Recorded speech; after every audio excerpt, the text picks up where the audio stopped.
Hello and welcome to SS study channel. और आज हम बात करने वाले हैं विलोम शब्द की, जो कि ल्यूसेंट की किताब के पाठ 10 से संबंधित है। इसके बारे में हम जानेंगे कि विलोम शब्द होता क्या है और इनके अर्थ क्या क्या हैं। इसलिए आप वीडियो के अंत तक बने रहिएगा। और उससे पहले आप चैनल को सब्सक्राइब कर दीजिए और बेल आइकन को प्रेस करना मत भूलिएगा। तो चलिए करते हैं आज का अपना ये विषय स्टार्ट। इसमें हम देख पा रहे हैं कि पहला जो हमारा शब्द है वो है अतिथि। ये हम सभी को पता है, अतिथि का अर्थ होता है मेहमान। इसका उल्टा हो जाएगा। देखिए बेसिकली विलोम होता क्या है, विलोम होता है उल्टा। अगर आपको कोई भी शब्द दिया गया है उसका आपको उल्टा शब्द लिखना है, ठीक है, वो उसका विलोम शब्द कहलाता है। ये हम उदाहरणों की सहायता से इसमें जानेंगे। तो पहला हमारा शब्द था अतिथि, इसका विलोम हो जाएगा आतिथ्य। ठीक है, अतिथि यानी मेहमान, और जो आतिथ्य है यानी कि मेहमान जो नहीं है। नेक्स्ट पे पढ़ते हैं, आगे बढ़ते हैं। अदोष सदोष। अदोष का अर्थ होता है जिसका दोष ना हो, सदोष यानी कि जिसका दोष हो। नेक्स्ट इसमें वर्ड है अग्रज। अग्रज का अर्थ होता है बड़ा, ठीक है, उम्र में बड़ा हो सकता है। और इसका विलोम शब्द हो जाता है अनुज यानी छोटा। अनाथ और सनाथ। अनाथ यानी कि जिसका कोई भी नहीं होता वो अनाथ कहलाता है, और सनाथ यानी कि जिसका परिवार होता है वो सनाथ कहलाता है। अल्पायु यानी कम उम्र, दीर्घायु यानी कि ज्यादा उम्र। अनुरक्ति। अनुरक्ति का अर्थ होता है बिना बुलाया मेहमान, ठीक है, और विरक्ति का अर्थ होता है बुलाया हुआ मेहमान। अगर आपको इनमें से एक भी शब्द का अर्थ पता है तो आप दूसरे का अपने आप निकाल सकते हैं। नेक्स्ट की तरफ बढ़ते हैं हम। अराग। अराग का अर्थ होता है जिसका कोई सुराग हो, सुराग ना हो, ठीक है, वो कहलाता है अराग, बिना राग वाला। सुराग क्या होता है, जिसका कोई राग हो। अल्पज्ञ। अल्प होता है कम, अल्पज्ञ का अर्थ होता है जिसे कि कम ज्ञान हो। और बहुज्ञ यानी कि बहुत ज्यादा ज्ञान वाला। नेक्स्ट अस्वस्थ। अस्वस्थ यानी कि जो स्वस्थ नहीं है, बीमार है, ठीक है। स्वस्थ यानी कि जो पूरी तरीके से स्वस्थ है, जिसे कोई भी शारीरिक, मानसिक या किसी भी तरह का कष्ट नहीं होता, उसको कहते हैं स्वस्थ। नेक्स्ट है अगला, यानी आगे का, पिछला यानी जो बीत गया। अंत का अर्थ होता है आखिरी। आदि का होता है अंत से भी आगे, यानी कि जिसका इंडेफिनेट हो, पता ही ना हो, और भी कहीं सारे, उसको हिंदी में कहते हैं आदि। नेक्स्ट है अनुलोम और प्रतिलोम, ठीक है। अनुलोम यानी उसके अनुसार, प्रतिलोम यानी उल्टा एक तरीके से। अवनी। अवनी का अर्थ होता है धरती, अंबर, हम सबको पता ही है, तो अवनी का जो विलोम है वो हो गया अंबर। नेक्स्ट अर्थ, अनर्थ, ठीक है। अनर्थ जिसके पास अर्थ ना हो, अनर्थ हो जाना एक तरीके से, गलत बुरा काम हो जाना, ठीक है। नेक्स्ट है अनाहूत। अनाहूत का अर्थ होता है बिना बुलाया मेहमान। और आहूत का अर्थ हो जाएगा जिसे कि इनवाइट किया गया हो, बुलाया हो। नेक्स्ट अतुकांत। जिसका कोई तुक ना बैठे वैसे शब्दों को कहते हैं अतुकांत शब्द। इसका विलोम क्या हो जाएगा, तुकांत। तुकांत वो होते हैं जिनका तुक बैठता है। नेक्स्ट अत्यधिक यानी कि बहुत ज्यादा। अत्यल्प यानी कि बहुत कम। नेक्स्ट अधः। अधः का हो जाएगा ऊपरी। नेक्स्ट अधिकतम यानी ज्यादा से ज्यादा, न्यूनतम यानी कि कम से कम। अधुनातन। अधुनातन यानी कि मॉडर्न, जो अभी आधुनिक समय का है। पुरातन यानी कि पुराना। अनुग्रह। अनुग्रह का उल्टा हो जाता है, अनुग्रह का हो जाएगा विग्रह, ठीक है, अनुग्रह का विग्रह। नेक्स्ट इसमें है अर्जन और इसका विलोम है वर्जन। अर्जन का अर्थ होता है कमाया हुआ, ठीक है। तो इसी तरीके से इसका उल्टा हो जाएगा वर्जन। नेक्स्ट है हमारा अपेक्षा, उसका विलोम होता है उपेक्षा। अपेक्षा का अर्थ होता है एक्सपेक्ट करना, किसी से उम्मीद लगाना, और उपेक्षा का अर्थ होता है अनादर करना। नेक्स्ट है अधम।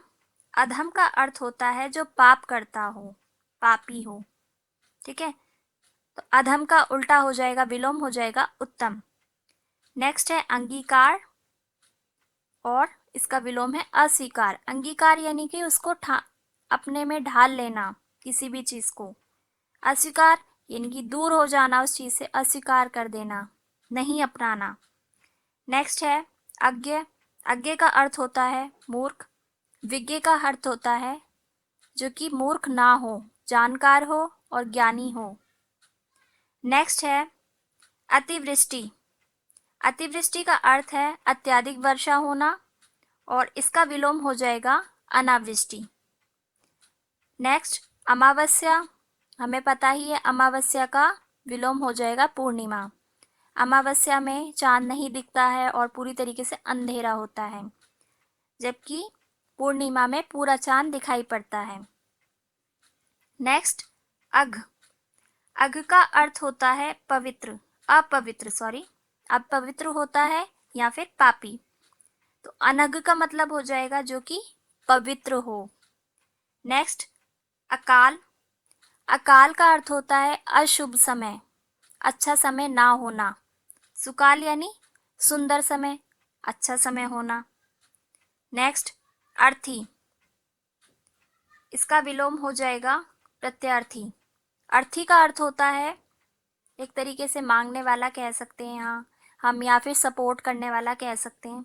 प्रत्यार्थी का अर्थ होता है जो विरोध करे। तो अर्थी का विलोम क्या है? प्रत्यार्थी। नेक्स्ट अनैक्य। अनैक्य देखिए नाम से पता लग रहा है अनेक से रिलेटेड है, जबकि ऐक्य जो है वो एक ही है। तो अनैक्य का विलोम क्या हो जाएगा? ऐक्य। नेक्स्ट अंत।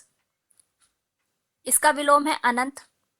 अंत होता है जो फिनिश हो जाता है, खत्म हो जाता है, और विलोम होता है इसका अनंत, यानी कि जो कभी खत्म ना हो। नेक्स्ट अचर। अचर का अर्थ होता है गतिहीन, जिसमें कोई गति ना हो, जो चल ना सके, वो होता है अचर। अचर का विलोम हो जाएगा उल्टा चर, ठीक है। अचर का विलोम क्या हो जाएगा? चर। नेक्स्ट अर्वाचीन। अर्वाचीन का विलोम होता है प्राचीन। पढ़ने से ही हमें पता लग रहा है कि प्राचीन यानी कि पुराना, अर्वाचीन क्या हो जाएगा? नया, नवीन, ठीक है। नेक्स्ट है इसमें आहार। आहार होता है भोजन। निराहार जिसमें भोजन ना हो, ठीक है, जिसके पास भोजन ना हो उसको कहते हैं निराहार। नेक्स्ट आवश्यक। इसका विलोम है अनावश्यक। आवश्यक का अर्थ होता है जो कि जरूरी हो, अनावश्यक यानी कि जो जरूरी नहीं हो। नेक्स्ट आर्द्र।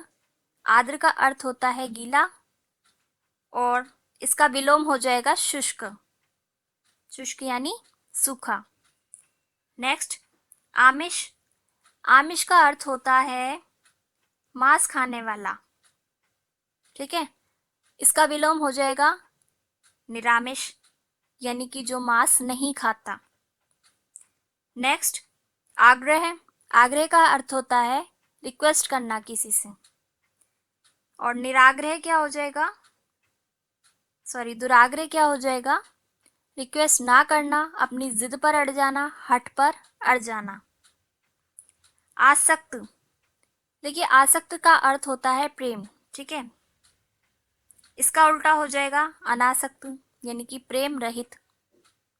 नेक्स्ट आधुनिक। इसका विलोम है प्राचीन। आधुनिक यानी नया, प्राचीन यानी कि पुराना। नेक्स्ट आदि यानी और भी, अनादि यानी कि जिसका अंत हो चुका हो या फिर और आगे वो चीजें ना बढ़े। नेक्स्ट आगत यानी आना, और अनागत का अर्थ हो जाएगा उल्टा, ना आने वाला।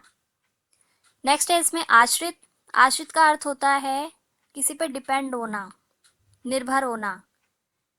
तो आश्रित का विलोम हो जाएगा अनाश्रित। अनाश्रित क्या होता है? जो कि किसी पर भी निर्भर नहीं होता। नेक्स्ट आरोह, इसका विलोम है अवरोह।